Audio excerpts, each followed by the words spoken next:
Coming up on Network Africa. Côte d'Ivoire officially bars two major opposition figures, including Laurent Gbagbo, from next month's presidential election.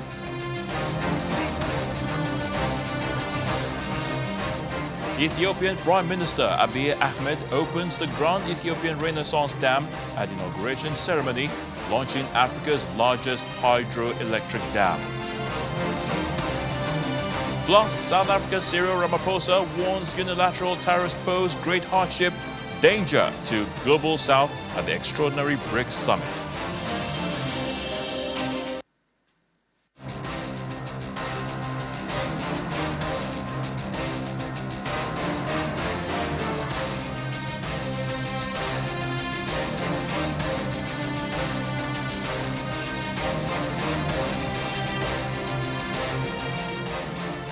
Hello and welcome to the program. I'm Ayotunde Balogun.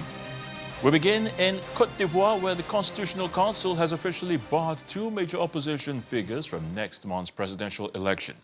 The council announced on Monday that former President Laurent Gbagbo and former Credit Suisse CEO Tidjane Thiam are ineligible to run in the October 25th vote, citing their removal from the electoral roll as the reason for their exclusion.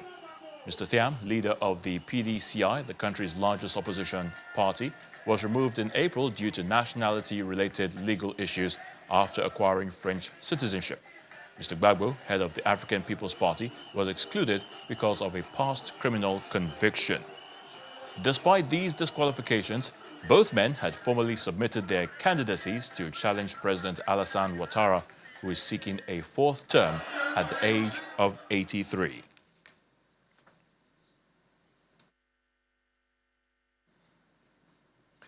Now head to East Africa, where Ethiopian Prime Minister has inaugurated the Grand Ethiopian Renaissance Dam, that's GERD, Africa's largest hydroelectric project on the Blue Nile River in the Benishangul-Gumuz region on Tuesday. The $5 billion GERD, or GRD, was funded by the state with domestic resources and reportedly has a capacity of 5,150 megawatts, equivalent to 3 medium-sized nuclear power plants and enough to double Ethiopia's electricity output. This GERD, however, has long been a source of dispute with downstream countries, Egypt and Sudan, who fear the dam will significantly reduce their freshwater supplies. But Ethiopia maintains it will not harm downstream nations and will help prevent flooding by regulating water flows. The new dam allows Addis Ababa to circumvent the 1929 Anglo-Egyptian Treaty, which granted Egypt an 80% share of the Nile's waters and veto power over its use.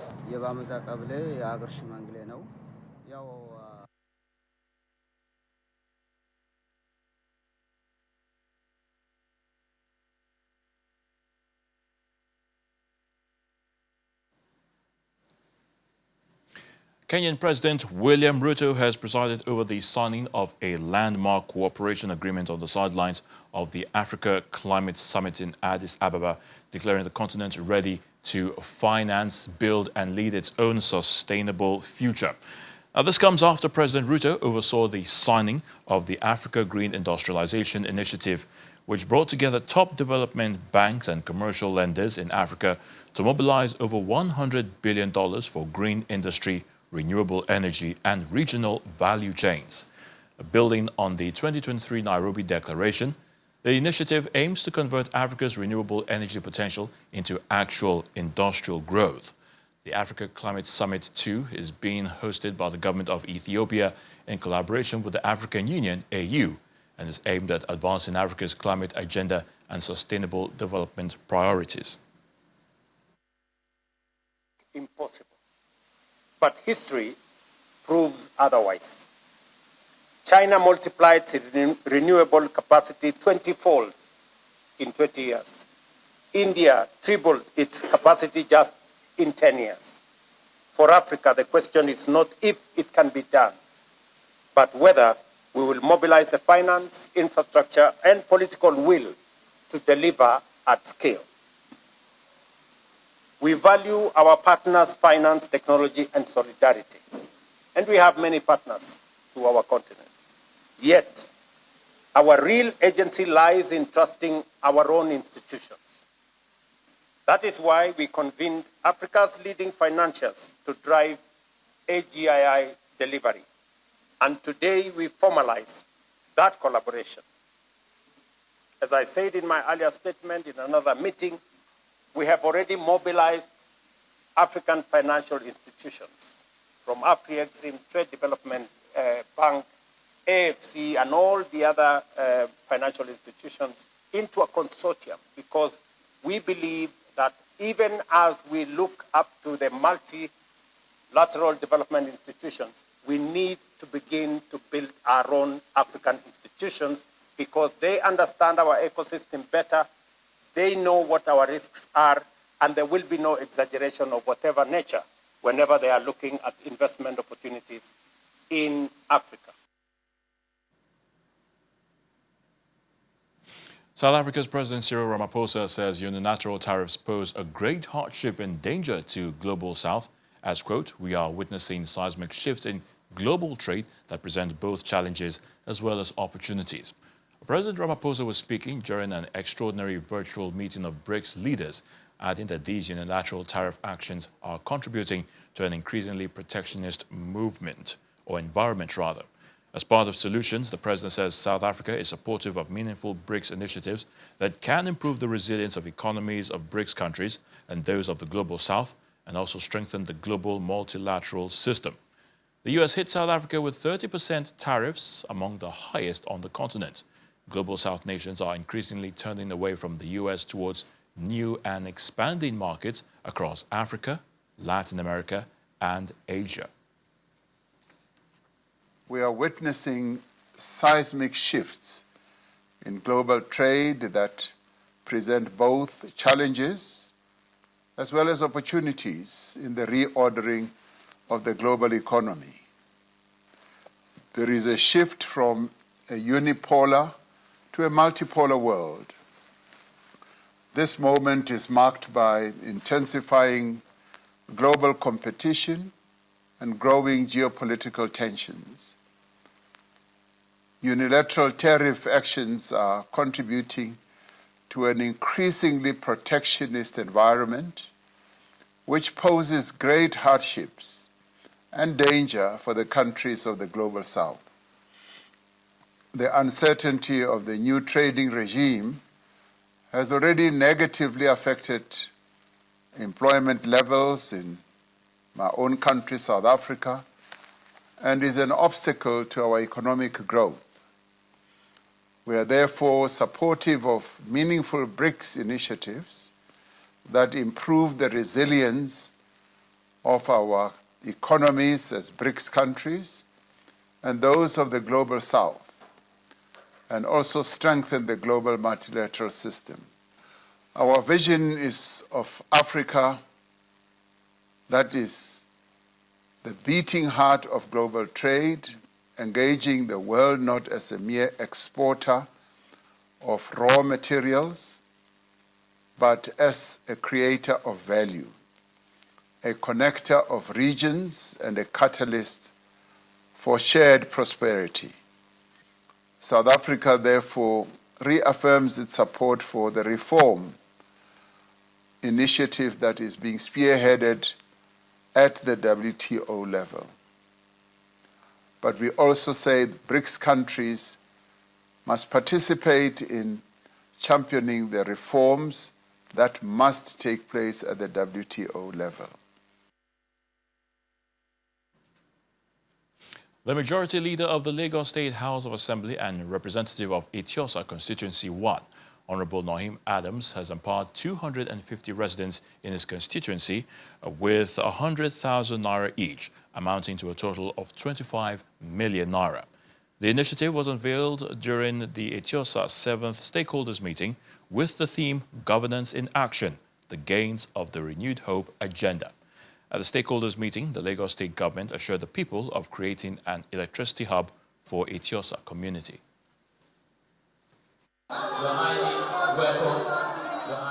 This is Ethiopia Constituency 1's 7th Town Hall meeting, a platform created by lawmakers to inform the people about the ongoing development in their community. It is being held simultaneously across all 40 constituencies in Lagos State. The lawmaker representing Etiosa constituency, Mr. Nohim Adams, has brought together traditional rulers, local government chairmen, councillors and market men and women to listen to what the government is putting in place in their locality to improve their lives. We are going to provide transformers for some locations, which is going to boost the electric supply to the community in Etiosa local government. We are also bringing what we call energy up, where they are going to generate electricity for this Etiosa, which will improve the electricity supply in this community. Issues of cultism and the use of hard drugs by youths are a major concern for the police, and leaders of the community call for strong policies that will eradicate illegal acts in Etiosa. The drugs intake on this axis is too much, and that is why when they take it at night, they overspeed and cause accidents. Another area is cultism. The rate of cultism on the island here is too much, and the Commissioner of Police is not going to take it lightly again. Undeveloped plots of land across our communities have become hideout for the criminals and cult groups. These areas are used as breeding ground for insecurity. Honorable Nohim Adams, the majority leader at the Lagos State House of Assembly, announces an empowerment package for 250 residents. I came up today with an empowerment, which I will be empowering our people from Etiosa constituency 1 from different segments. I am not part of those that selected them. Cash, lama fun gbogbo àwọn tá fẹ́ fún leni with 100,000 naira cash. POS machine ni tati bá wọn ṣe, a máa fún àwọn 100, àwọn náà máa rí ọwọ́ mú lọ sẹ́nu because of the situation of the country. Senator Wasiu Sani Eshinoko, representing Lagos Central, touched on the Lagos-Ekpe Expressway project and empowered more people. In the current 2025 budget that they've just started implementing, we are going to do Igbo Road in Obalende. We are going to do rehabilitation work on the Ekpe-Lekki Expressway from Oriental to Chevron. We are going to impact Okun-Moko-Okun-Aja Road. Whatever 200 million can do is what we will do there, and we are still looking for additional funds to impact. For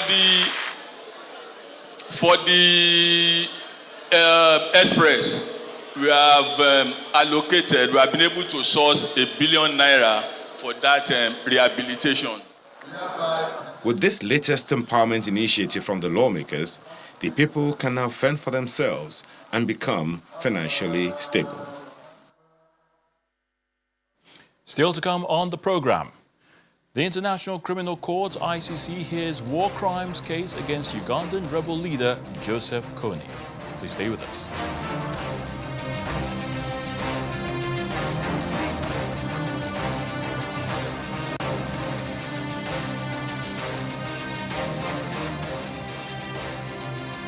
Welcome back to Network Africa.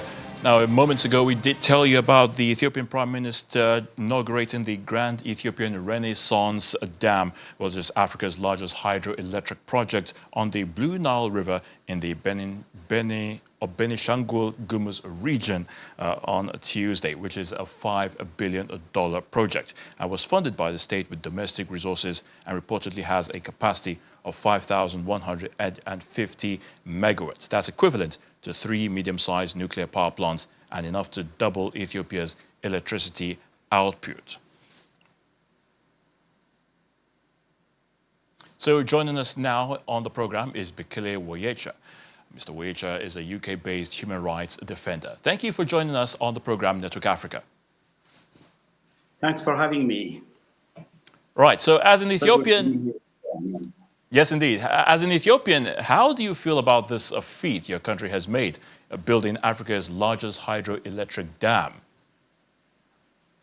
You know, to be honest, I am on cloud 9 today, over the moon. this was a moment we have been actually waiting for the past many years, you know. So to see the Grand Ethiopian Renaissance Dam completed is a big deal for me and a big deal for many Ethiopians. So I am so happy, and I can't really express how I feel today. But I think also the feelings of many Ethiopians around the world. So we are so happy.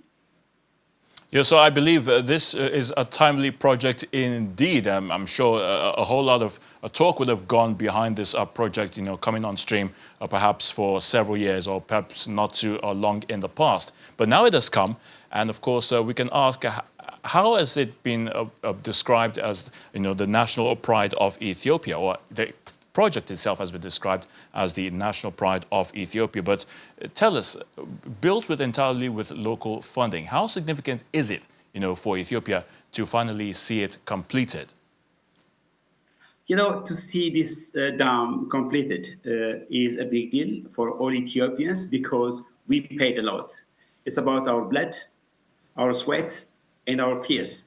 We all paid for the construction of this dam, whether we are based in Ethiopia or we are around the world. So to see it to this level is a big deal for us, and it kind of really showed us what we can do when we come together, when we have a purpose, and when we have, you know, a clear objective to deliver. So it has really brought national pride to all Ethiopians around the globe.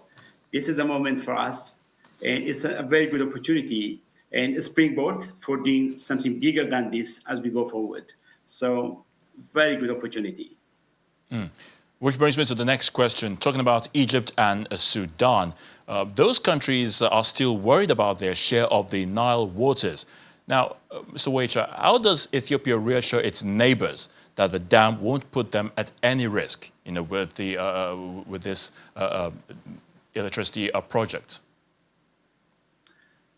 I don't think the GERD would actually be a big worry and should be a big worry for both Egypt and Ethiopia. I mean, for Egypt and Sudan. And I think their worries are very unfounded. There's no scientific evidence for that matter to say that the water share for now, I mean, for both for Egypt and the Sudan would go down enormously as big as their worries. So I think it's time for them to come to the discussion table. Let's let them come and have that conversation, that grown-up conversation. By the end of the day, the dam has already been built, is now inaugurated, it's started actually operation for that matter. So for Egypt and for Sudan, it's time for them to come to their senses and have that proper conversation.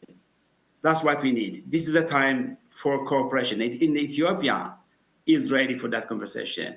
And Ethiopia will reassure them that it's going to have no impact at all on them.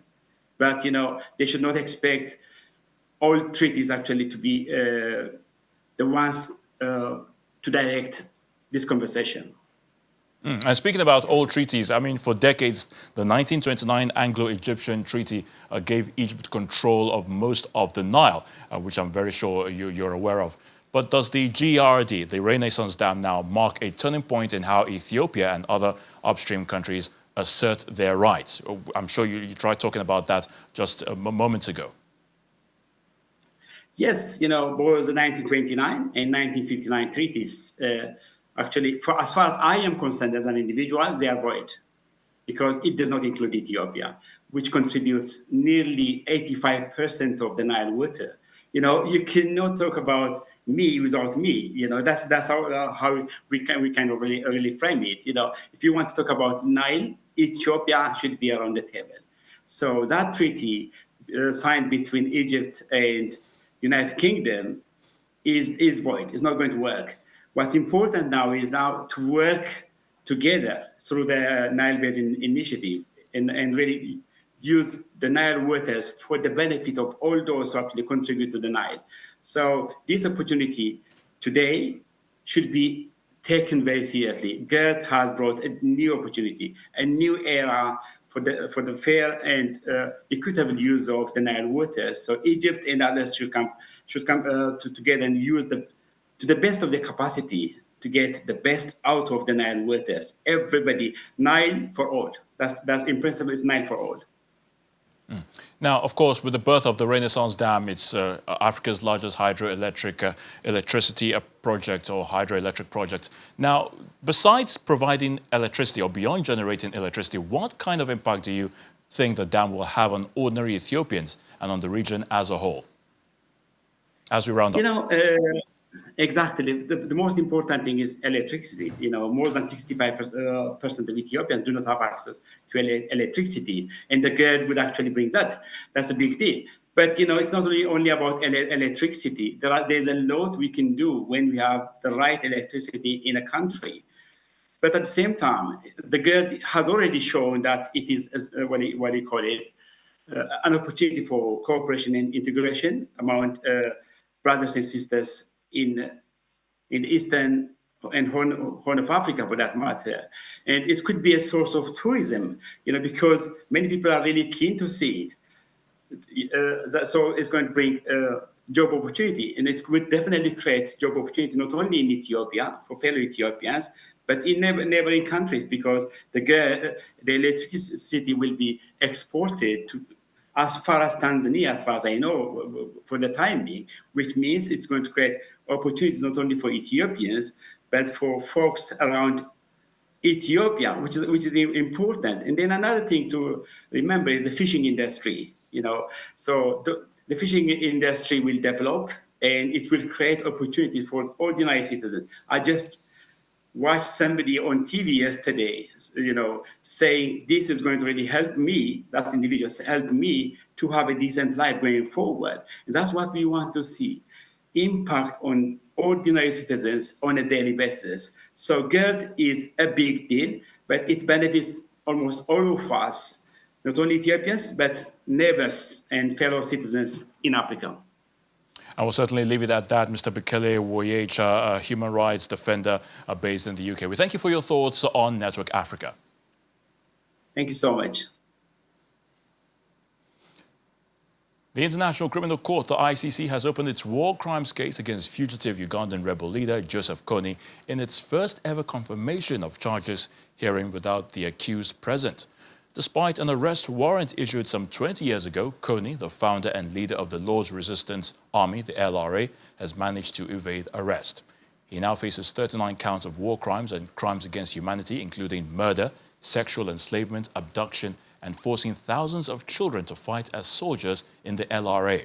The atrocities were allegedly committed in northern Uganda between 2003 and 2004. The judges will hear the arguments of the prosecution, defense, and representatives of victims. Kony will be represented in absentia by a court-appointed lawyer before judges decide whether to confirm the charges. However, a trial itself cannot begin unless Kony is arrested and present in court in The Hague.